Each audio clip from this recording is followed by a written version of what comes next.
Nathan's POV. Good job, guys! Narinig niyang sabi ni Jackie na lumabas mula sa kanyang likuran. Nagulat siya na makita to. Nagtangis ang kanyang mga bagang. Surprise! Nakangising sabi nito sa kanya, tsaka lumapit at tinaas ang mukha niya palapit sa mukha nito.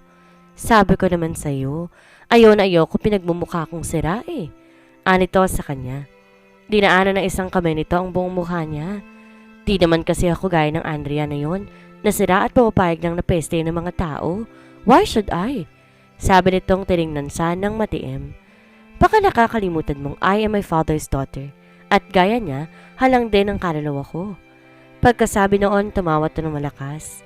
Nagtangis ang kanyang mga bagang, tsaka yamot na sinaplahan to sa mukha. Lalong nagalit sa kanya sa Jackie. Tumayo ito at nilingon ng mga tauhan. Guys, bantayan niyo siyang mabuti at siguraduhin niyong hindi siya makakatakas. Habilin ito at saka muling tumungo sa kanya at may kung anong kinuha mula sa suot niyang relo. By the way, you are being bugged. Nakangiting sabi nito nang pakita sa kanya ang maliit na magnet na nakakabit sa relo niya. Napamura siya. Even smarts can be fooled by a slicky person, Nathan. Paalala nito sa kanya at saka muling tumalim ang tingin. Akala mo matatakasan mo ko? You cannot run away from me, Nathan. Kung hindi ka mapapa sa akin, mas lalong hindi kita papayagang mapunta ka kay Andrea. You're crazy. Yes, I am. Anitong hinagkan pa siya sa labi, tsaka nakangising tumingin sa kanya. What Jackie wants, Jackie gets. Pagkasabi nun, mabilis tong umalis. Peste? Pumainan lang sa buong kwarto ang malakas na sigaw niya. Sa kabilang banda. So akala mo ba hindi ka babalikan ng mga tauhan ko? Patoy ang sabi niya kay Jackie. Hahanapin nila ako. Malalaman din nila ang nangyari sa driver ko. By the time na makita ka nila, baka wala ka na. Sabi nito sa kanya. Kasi naman, masyado kang bilib sa sarili mo eh. Mahilig kang lumakad ng walang bodyguard. Alam mo namang marami kang kalaban. Anitong umikot pa sa harapan niya. Sinandal ang mga braso sa balikat niya. Sinayang mga plano ko para sa ating dalawa. We could have conquered the world, Nathan. Pagsamantalahin natin ang ating talino at galing ko. Pero anong ginawa mo? Pinagpilit mo lang ako sa babaeng yon? Napangisi siya. Huwag mong ikukumpara si Andrea sa'yo, Jackie. Dumi ka lang sa talampakan ko. Nangiinsultong sabi niya rito. Humarap sa kanya si Jackie. Galit na galit habang nakakayom ang mga kamao. Tingnan natin kung sinong magmumukhang dumi pagkatapos ng gagawin ng mga tauhan ko sa'yo. Para siyang masusuka habang tinitingnan to. Rigor! Dinig niyang sigaw nito. Iligpit yun ang pesteng lalaki na to. Malakas na sabi nito. Siguraduhin niyong hindi na muling makikita pa ang pagmumukha ng lalaking to. Pagkasabi niyon, nagmarcha na tong palabas ng silid. Kanina pa niya pinag-iisipan kung papaano siya makakawala. Nilapitan siya ng mga tauhan ni Jackie. Napahiyaw siya nang bigla na lamang siyang tadyakan ng lalaki sa sikmura. Napahiyaw siya. Tumilapon ang inuupuan niyang bangko sa sahig. Malakas lamang ang loob ninyo dahil nakakadena ako. Bakit di niyo ako kalagan para makapaglaban tayo ng lalaki sa lalaki? Hamon niya sa mga ito. Boss, hindi naman kami ganun kasira. Anang lalaking waring pinaka-leader ng grupo. Nilingon nito ang mga kasamahan. Ano, ngayon na ba natin tatapusin ang mayabang na to? Tanong nito sa mga ito. Nagtawanan ng mga lalaki. Nilapitan siya ng pinaka-leader at kinuha sa kanyang mamahaling relo. Pati na rin ang wedding ring niya. Nanlaban siya, ngunit ano bang laban niya sa mga ito? Kung ganitong nakakadena siya. Mamahalin to ah. Dinig niyang sabi nito at saka muling lumapit sa kanya para tanggalin naman ang suot niyang sapatos. Ang isa na may kinuha ang wallet niya, tsaka muling tinapon nang makitang puro credit card lamang ang mga laman noon. Alak ng teteng. Mayaman pero walang dalang cash, kundi 2,000 pesos? Napakamot sa ulo pa ang sabi nito. Hindi siya nagsasalita. He has to come up with something para maisahan ng mga ito. Then naglakas loob siya na mag-offer ng pera. 20 million pesos. Kapalit ng kalayaan ko? Nagkatinginan ang mga ito. Maya-maya, sinuplahan siya sa mukha ng isang matandang lalaki. Sira, hindi kami ganon ka-cheap, no? Nagtawanan ng mga kasamahan nito. Nanginginig ang buong katawan niya sa galit. Sira, hindi kayo ganon ka-cheap? May sarcasm pang tanong niya sa mga ito. And yet, hindi yung pinatawad, pati 2,000 pesos na laman ng wallet ko. Nangiinsultong sabi niya sa mga ito. Look at you. Humarap kayo sa mga salamin para ma-realize ninyo kung gaano kalaki ang 20 million pesos. Kung gusto ninyo, dodoblehin ko pa yon, or I will triple the money. Tsaka palagay nyo ba, kapag niligpit nyo ako, mananahimik na lang mga tauhan ko? I have thousands of people. Hindi lang kayo, kundi ang mga pamilya ninyo ang hahantigin nila. Oras na gawan niya ako ng masama. Nagkatingin na ng mga ito at saka nanahimik. Lihim siyang napangiti dahil pakiramdam niya. Nakakuha niya na ang gusto niyang mangyari. Ngunit biglang bumalik sa Jackie na may dalang armas at itinutok sa sentido niya. Akala mo, gano'n lang kadaling magpaikot ng ulo ng mga tao, ha, Nathan? Maaaring mas marami mga tauhan mo kaysa kanila, pero hindi sila gano'n kadaling bayaran ng pera. Alam nila ako nung naghihintay sa kanila, oras na traidorin nila ako.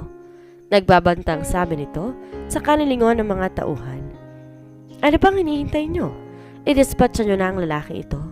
Pero gusto ko munang pasabugin yung mukha. Go ahead. Hindi na ako natatakot mawala. Sigaw niya rito. Napangisi ito. Good. Huwag kang mag-alala. Pagkatapos kitang mapaligpit, isusunod kong mag-ina mo para happy together na kayo sa impyerno. Doon na siya nagwala. No! Sigaw niya rito. Subukan mong kantiin ang mag-ina ko, hindi kita mapapatawad. Banta niya rito. Ang lakas ng tawa ni Jackie. Para itong si Satanas habang nakatingin sa kanya. Bakit? Ano bang magagawa mo? You're useless, Nathan. Hindi mo na sila mapoprotektahan pa. Nakangising sabi nito sa kanya, tsaka ubod ng lakas sa tinadyakan ng binti niya. Parang umikot ang palingan niya sa sakit noon. Tila hindi pa ito nakontento. Tinaas itong mukha niya at saka ubod ng lakas, hiniuntog sa semento. Maya-maya hinampas itong bangko ang mga binti niya. Nawaring doon gustong ilabas lahat ng galit na nararamdaman nito para sa kanya. Napahiyaw siya sa sakit, lalo pat naramdaman niya ang bakal na nakakabit sa kanyang isang binti. Nawaring ginigiling ang kanyang mga kalamnan. Maya-maya'y umalingangaw ang tunog ng armas niya at inasinta nito ang balikat niya. Unti-unting nagdilim ang paningin niya. Tapusin niyo na siya. Narinig niyang sigaw nito. Ang mga sumunod na pangyayari hindi niya na alam. Basta pakiramdam niya tuluyan ng humihiwalay ang kaluluwa niya sa katawan niya. Andrea! Mahinang sabi niya sa pangalan ng asawa. Paslangin niyo na siya. Sigaw ni Jackie sa mga tauhan. Unti-unti pumatak ang kanyang mga luha dahil alam niyang hindi niya na mabibigyang katuparan pa ang mga pangarap niya. Pinagsisihan niyang mawawala na lamang siya. Hindi man lang niya na iparamdam sa kanyang mag-ina kung gaano niya kamahal ang mga ito. I'm sorry, Andrea. Andrea's POV. Nagulat si Andrea sa balitang sumambulat sa kanya, isang buwan matapos siyang makarating sa Canada. Tinawagan siya ni Mac at binalitan nito sa kanya nang umuwi ng Malaysia sa Jackie at isang linggong nagkulong sa kwarto nito pagkatapos ay nag-suicide. Di na raw nagulat ang pamilya ni Jackie dahil bata pa ito. May tendency itong sakta ng sarili. Ilang beses din daw itong nagpabalik-balik sa rehab nung teenagers pa ito. Tinago lang daw ng pamilya nito ang katotohanan iyon. Di na lang niya kinuwento pa kay Mac ang mga nadiskubre niya tungkol kay Jackie. Ngayon nakumpirma niyang hindi talaga stable ang pag-iisip nito. Kamusta na kaya si Nathan?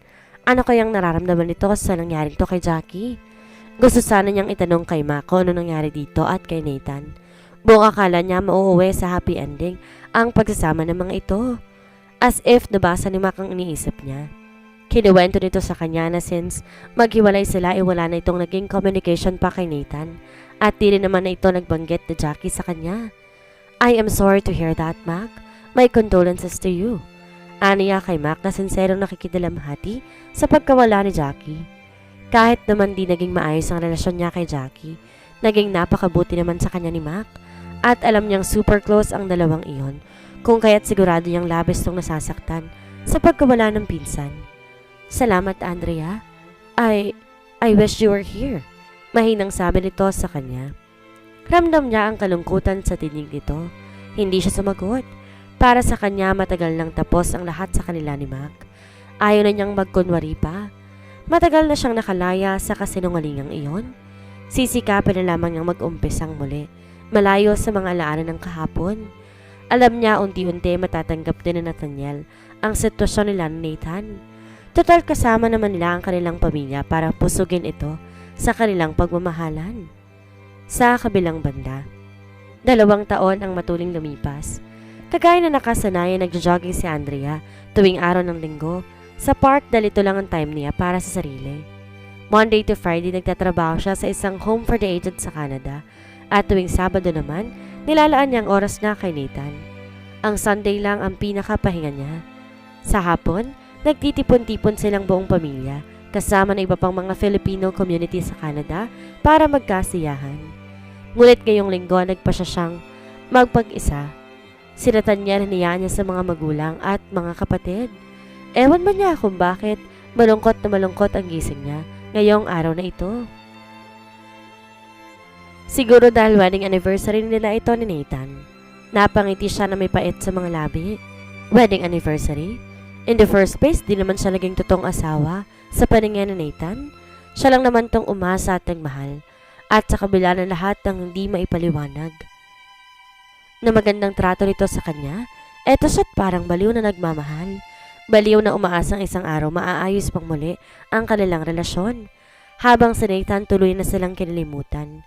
Halos araw-araw yata siyang umaasa na naghihintay kamustahin man lang nito si Nathaniel.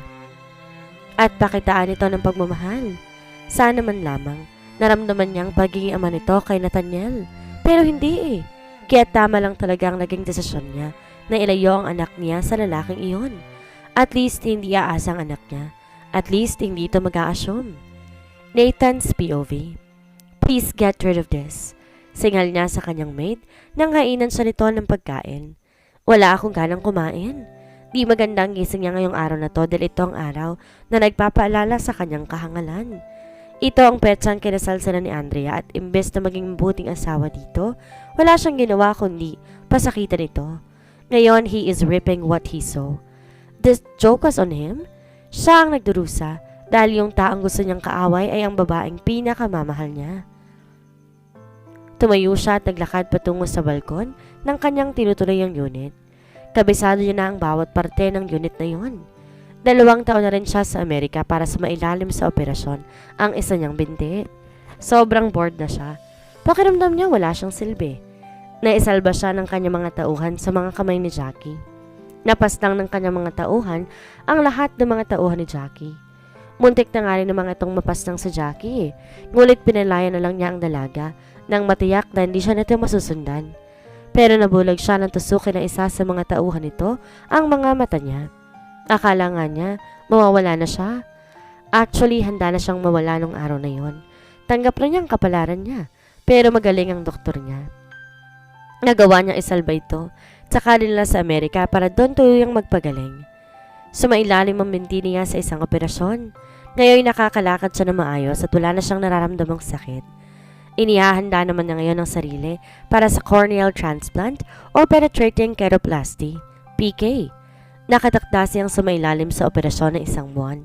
Ngunit ang sabi ng doktor na tumitingin sa kanya, 1 taon daw ang aabutin bago tuloy niyang recovery, kaya't magiging blurry pa rin ang kanyang paningin.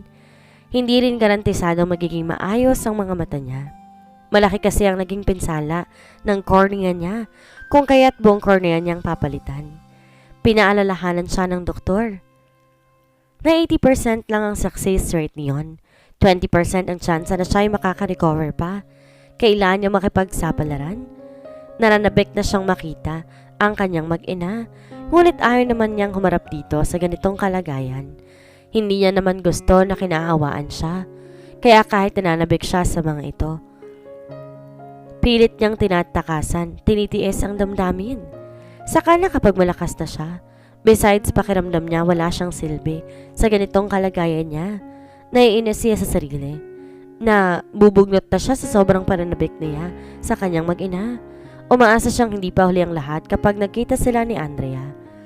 Inutusan niyang kanyang maid na dalhan siya ng alak, tsaka naupo sa balkonahe. Kahit alam niyang maganda ang view doon, wala rin silbi yun dahil blurry ang paningin niya. Nagngangalit pa rin ang kanyang mga ngipin kapag naalala ang ginawa sa kanya ni Jackie. Nabalitaan niya ang nangyari dito pagkatapos niyang makatakas at wala siyang nararamdamang kahit na ano. Palagay nga niya deserve nitong kahantungan ng pagkawala sa mundo. kung hindi dahil dito'y nasundan na sana niya ang kanyang mag-ina sa Canada. Andrea's POV. Tumigil sa pagjojogging si Andrea nang marinig ang tawag sa phone ng kanyang ina. Nakakabit ang headset sa tenga niya kaya't pinindot lang niya ang answer button. Tsaka maling sinuksok sa bulsa ng jogging pants ang kanyang phone. Andrea, ang Kuya Ken mo inatake. Nandito kami ngayon sa ospital. Anang mommy niya. Nanlambot ang mga tuhod niya. Naghanap siya ng bench para maupo. Saan ospital niyo dinala si Kuya Ken? Umiiyak na tanong niya sa ina. Dito sa St. John's Hospital. Anang mommy niya. Papunta na ako dyan. Sabi niyang nagmamadaling tumakbo patungo sa kanyang sasakyan. Sa kabilang banda, muling nagbalik si Andrea sa Pilipinas pagkatapos ng mahigit 2 taong kasama ng kanyang buong pamilya. Simula nang mawala ang Kuya Ken niya, naging matamlay na ang mommy niya at tiniling na bumalik na lang sila ng Pilipinas for good. Ayaw naman niyang malayo sa buong pamilya, kaya't sumama na rin siya. Besides, miss na miss niyang Pilipinas at gusto niya matutunan ni Nathaniel ang kultura ng mga Pilipino. Ngunit may isang bagay siyang kinatatakutan sa pagbabalik niya ng Pilipinas. Yun ay ang muling pagsasangga ng landas nila ni Nathan. As much as possible, gusto na niyang wag na muli itong makita. Ngunit di naman niya tuluyang mailalayo ang kanyang anak dito. Nagalit siya rito but it does not mean tuluyan na itong aalisan ng karapatan sa bata. Anak pa rin naman ito si Nathaniel at alam niyang di man magsalita ang anak, hinahanap pa rin ito ang kalinga ng isang ama.